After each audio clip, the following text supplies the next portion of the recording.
दीवार में। वे बाहर जाते हैं और उनके फोन पर उनके प्रियजनों की सूचनाएं आने लगती हैं। इंटरनेट पर घातक धूप की खबरों से भरा पड़ा है। आधी दुनिया मर चुकी है और बाकी आधी अपनी मौत का इंतजार कर रही है।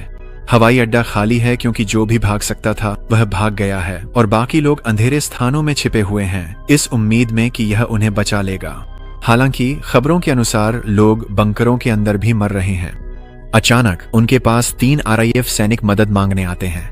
उनके पास सूर्योदय से पहले केवल 45 मिनट हैं, इसलिए वे जरूरी सामान इकट्ठा करने और पश्चिम की ओर उड़ान भरने का फैसला करते हैं।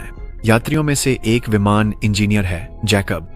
वह अपनी गर्भवती पत्नी को बचाने के लिए वापस जाना चाहता है, लेकिन यात्रियों की समग्र सुरक्षा के लिए उससे पीछे हटने के लिए कहा जाता है। सामान इकट्ठा करने और विमान का टैंक भरने के बाद वे एक बार फिर उड़ान भरते हैं।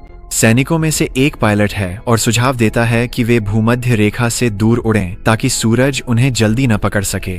उनका अगला पड़ाव कनाडा है, जहां वे विमान में फिर से ईंधन भरेंगे और रेडियो की मरम्मत करेंगे।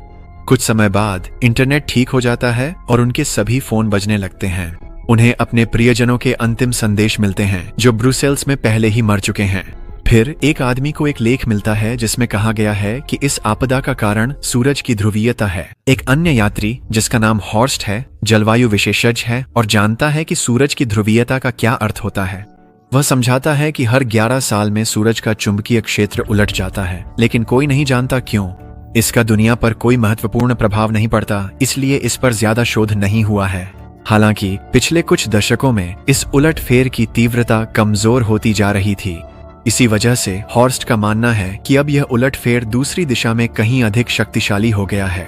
अगर वह जो कह रहा है वह सच है, तो पृथ्वी पर जहां भी सूरज की किरणें पड़ रही हैं, वहां गामा किरणों की बौछार हो रही है। इसी वजह से लोग तुरंत मर रहे हैं। उनके पास इस सिद्धांत को साबित करने का कोई तरीका नहीं है, क्योंकि जिन्होंने यह लेख प्रकाशित किया था वे वैज्ञानिक भी शायद अब मर चुके हैं। इसी समय अयाज को एक समाचार रिपोर्ट मिलती है जिसमें कहा गया है कि जिन RIF सैनिकों को उन्होंने उठाया था वे असल में अफगानिस्तान के आतंकवादी हैं। उन्हें गिरफ्तार किया गया था और हवाई अड्डे पर अपने देश वापस लाया जा रहा था।